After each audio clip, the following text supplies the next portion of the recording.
यह मध्य प्रदेश का एक ऐतिहासिक और सांस्कृतिक नगर है जो अपने भव्य किलों, मंदिरों और आध्यात्मिक धरोहर के लिए प्रसिद्ध है। यहाँ का सबसे बड़ा आकर्षण है 7 मंजिला वीर सिंह महल और शक्तिपीठ पीताम्बरा पीठ, जो इसे इतिहास और आस्था दोनों का केंद्र बनाते हैं। यह है दतिया।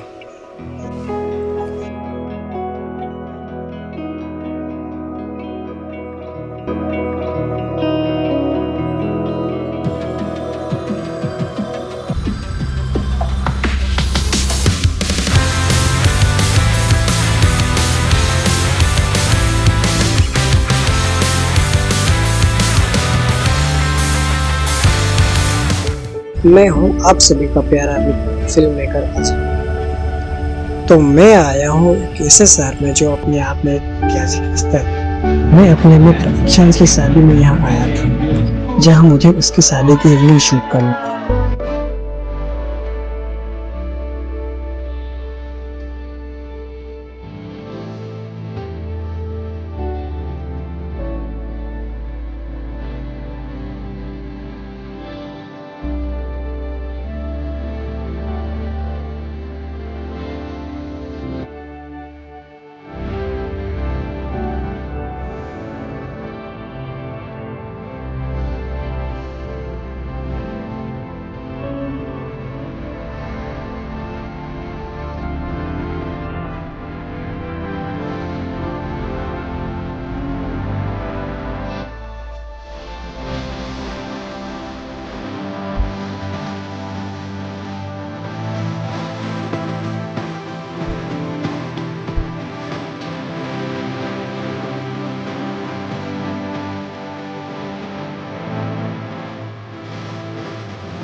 तब मुझे रील शूट करने के साथ साथ दतिया शहर भी घूमने का मौका मिला। जिस दिन मैं यहाँ आता हूँ उसके अगले ही दिन मैं सुबह से तैयार होकर दतिया शहर का एक चक्कर लगाने के लिए निकल पड़ता हूँ।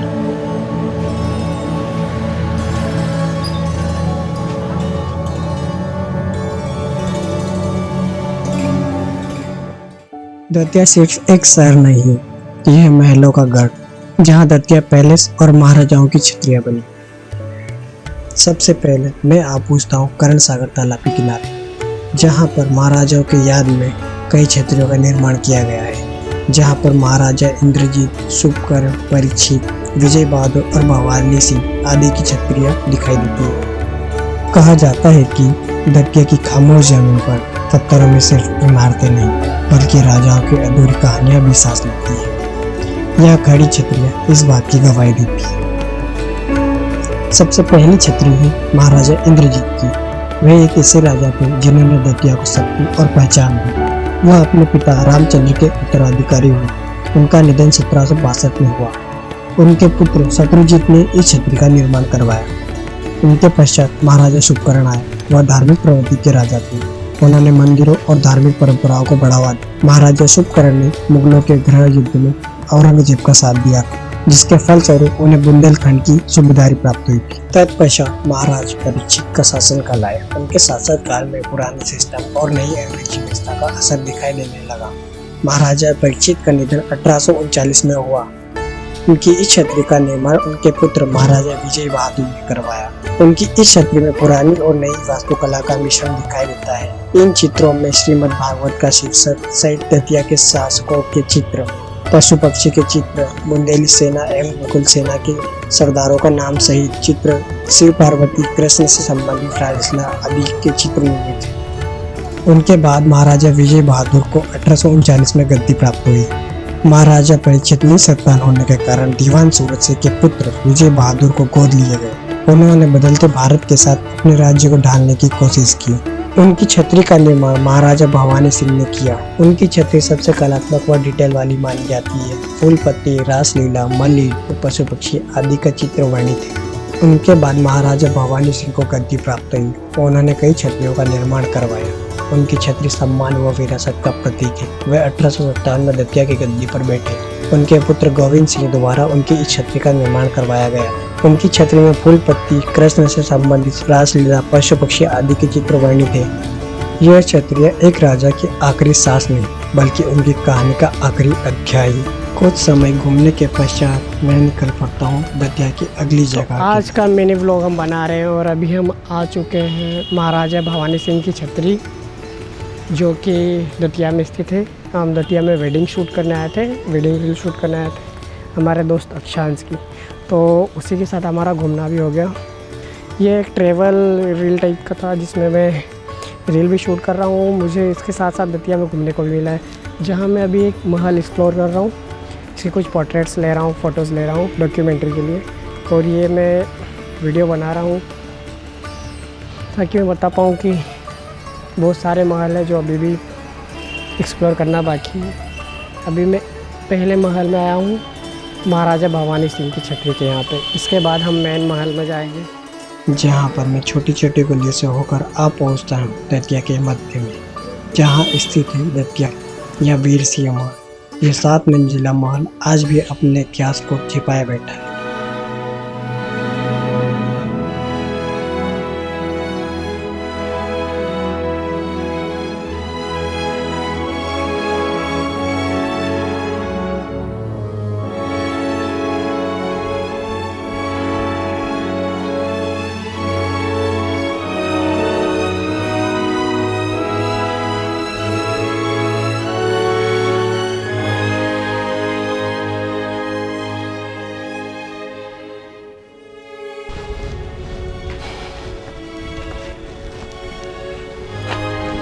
दतिया का मेन महल है, बहुत ही प्यारा लग रहा है। यहाँ से पूरी दतिया दिख जाती है। वाह, इतना प्यारा व्यू है यहाँ पे।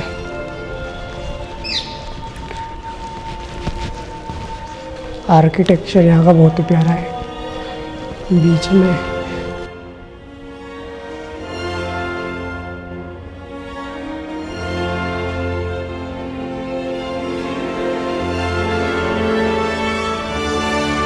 यहाँ पर अब शाही परिवार का कोई सदस्य निवास नहीं करता। दतिया साम्राज्य के संस्थापक महाराजा वीर सिंह देव ने देश भर में ऐसे 52 स्मारक बनाए।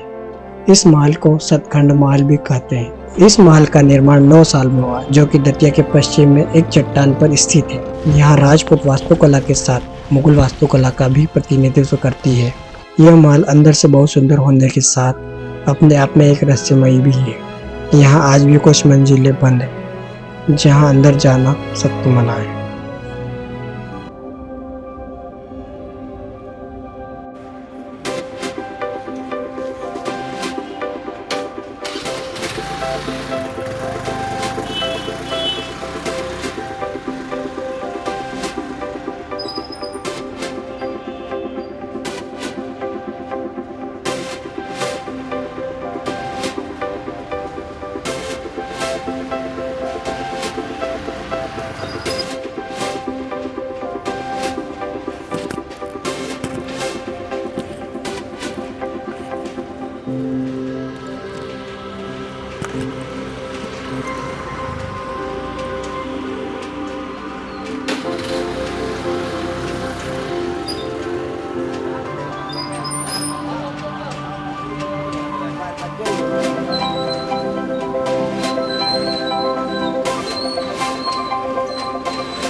अकेला ही शूट कर रहा हूँ, मज़ा भी आ रहा है, पर कोई मेरे को शूट करके दे, जबकि मैं खुद का नहीं शूट कर पा रहा हूँ। तो ये है महल सारा, आप देख सकते हो, सुनसान कोई नहीं। मैं सबसे टॉप पे हूँ, अकेला खड़ा हूँ और मेरा शूट करने वाला कोई नहीं। मैं पोर्ट्रेट्स खिंचाना चाहता हूँ पर फ़ोन खींच के दे, नो ऑप्शन, गुड। तो है सही सीन, बहुत ही ब्यूटीफुल महल है। तो अब चलते हैं वापस से वेडिंग वाले घर। ठीक है, मिलते हैं, बाय।